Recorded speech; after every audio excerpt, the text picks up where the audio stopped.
The Laws of Ascension, Chapter 43, Directions. Lorik wakes up and slowly sits up. His body feels heavy and he feels exhausted. Looking around, he finds himself in the same cavern with the two statues.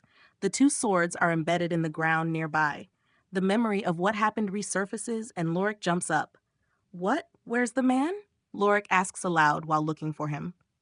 "Master," Nixfang says in his head as silverish gray mist pours off him. It fades, revealing Nixfang, who jumps on him. "You're awake. I was getting worried," she says as Lorik falls back down.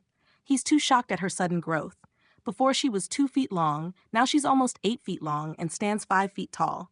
She drapes herself over Lorik's body before licking his face. As always, her tail is just as long as her body. "Nixfang, how did you get so big?" Lorik asks her after gently pushing her off. The only reason he got free was because she got up upon feeling him push. "The man said you reached enlightenment. He said if I entered your soul, I would grow up faster," she replies while sitting next to him. "Now food, please. I tried not to eat too much of your soul power, so I'm starving," she says, causing Lorik to chuckle. He drops a few goblin and animal corpses for her to eat. As she eats, Lorik turns to the two swords. He grabs the gravity soulbound sword and closes his eyes. He can feel the gravity law in him, like his law of the hunt. They're both connected, sharing their powers and enhancing each other. Information regarding his spells and laws comes to his mind. The inheritance he received was a grand mage. As such, the comprehension of the gravity law is matching. The only reason he didn't jump to being a grand mage is because it tied itself to the law of the hunt. However, his comprehension of the law of the hunt has increased. So he's now a lesser mage 4th tier. Every time he comprehends it, the power of his gravity law will increase accordingly. His spells also underwent a change as they're now connected with the gravity law. They all carry the gravity law in some way. Except for Hunter's Vision, that spell didn't change. His Wolf Bite spell changed into Heavy Wolf Bite.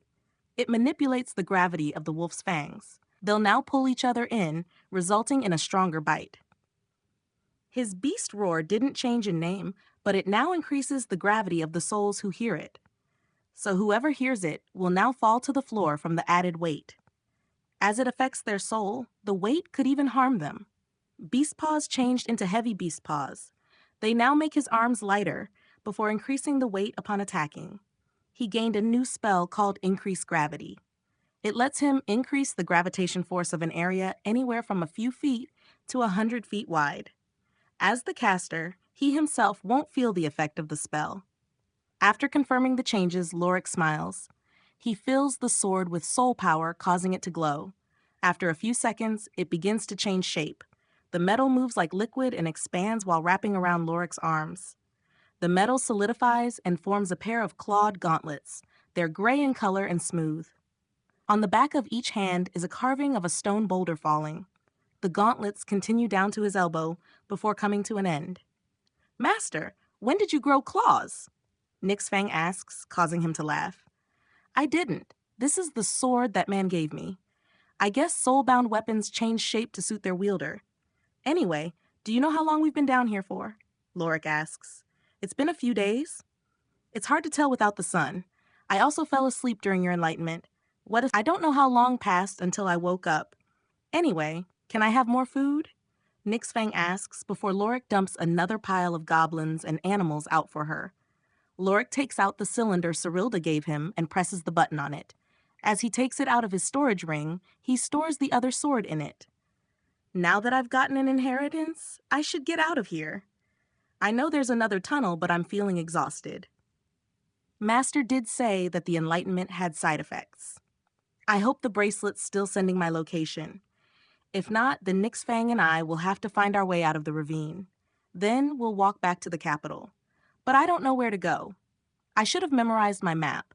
Though I do know there's a dungeon up north. I'm sure some people are camping outside. I'll go up there and ask for directions. Lorik says before nodding to himself. "Done," Nixfang says while returning from eating. Lorik stores the rest of the corpses away before sighing. "Time to get a move on," he says before walking to the other tunnel.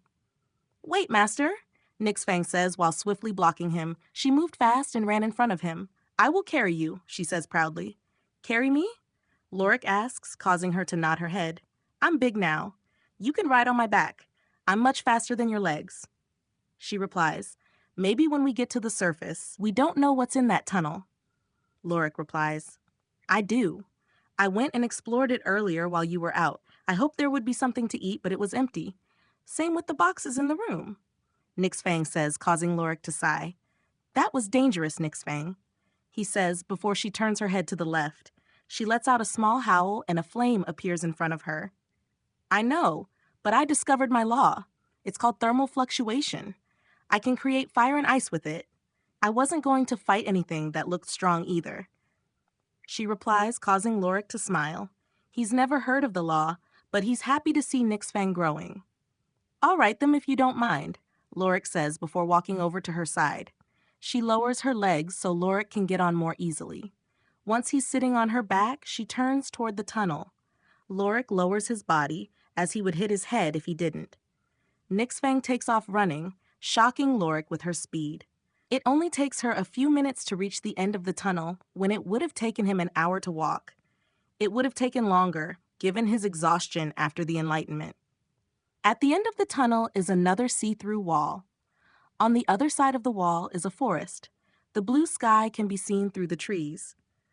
I looked through the wall before. There was nothing on the other side, Nixfang says before walking through it. Lorik sits up after they cross the wall and he turns around. The wall they came through is on a cliff face. It looks like a regular wall, and had he not just come out, he wouldn't know where the fake wall is. He turns back and sees Nixfang looking over at him. Where are we going next? She asks him. We need to go to the capital, but my communications device broke, so we'll head north first. There should be a dungeon there. Mages from the guilds should be camping outside it. We'll ask one of them for directions. Lorik replies, causing her to nod. She turns her head and takes off running. Do you know where north is? Lorik asks as she dashes through the trees. Despite how fast she's running, she doesn't make much noise. Yes, Nixfang replies confidently. Lorik takes a compass out of his ring and checks. She does know where she's going, as they're going north. He puts the compass back and casts Hunter's Vision. He looks around for any traces of any people. After an hour, he finds a trace. Stop, he says, causing Nixfang to slow down. Go that way, Lorik says while pointing to her left. She turns and starts running. She runs slower than before while looking for signs of people. She quickly finds the tracks that Lorik saw. She starts tracking their scent while Lorik tracks the aura. A few minutes later, Lorik sees their aura up ahead. Let me down. They're up ahead, and I don't want them to panic upon seeing you, Lorik says, causing Nixfang to stop. Do I look scary? Nixfang asks. No, I think you look cute and cool. But if people see you running through the forest, they'll likely mistake you for a monster, Lorik explains.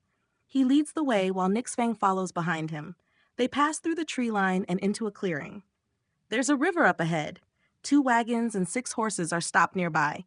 The horses are drinking from the river with someone watching over them. 2 people are fishing, while another 3 are chatting around a fire. 3 people stand guard. 2 are wearing metal armor and wield swords. The 3rd is standing on top of a wooden wagon. She's holding a bow in her hands. An arrow is knocked, but she hasn't drawn it.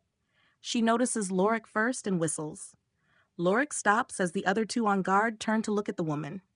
She tilts her head to Lorik, who turns and pets Nixfang. He starts petting her both because he wants to, but also to show them that she's not a monster or dangerous.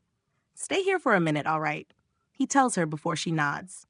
Lorik turns and walks over to the group as one of the guards with a sword approaches him. What's your name, stranger? The guard asks calmly. It's Lorik, and sorry to bother you, but my communication bracelet broke. Lorik explains while holding up his left arm to show the broken bracelet. As I had my map on it, I'm now lost. Could you point me in the direction of the capital? He asks. I'm sorry to hear that. We're actually on our way there if you want to join us. The man replies, Thanks, but I'll pass. I'm in a bit of a hurry. Besides, my familiar is probably faster than your horses. Lorik replies, causing him to nod. Well then, give me a minute. We have an extra map you can have. He says, causing Lorik to shake his head. I'm very familiar with the outer layer of the forest, So once I get there, I can find my way back on my own. I just need a direction. But thank you for the offer. Lorik replies, causing the man to shrug. All right then, the capital is straight that way, he says while pointing toward Lorik's left. But if you head southwest from here, you'll find the main road, he adds while pointing southwest. Thank you. Lorik replies before turning around and leaving. Nixfang gets up and follows behind Lorik. Once they're out of sight, he gets back on her. She starts sprinting straight toward the capital once he's on.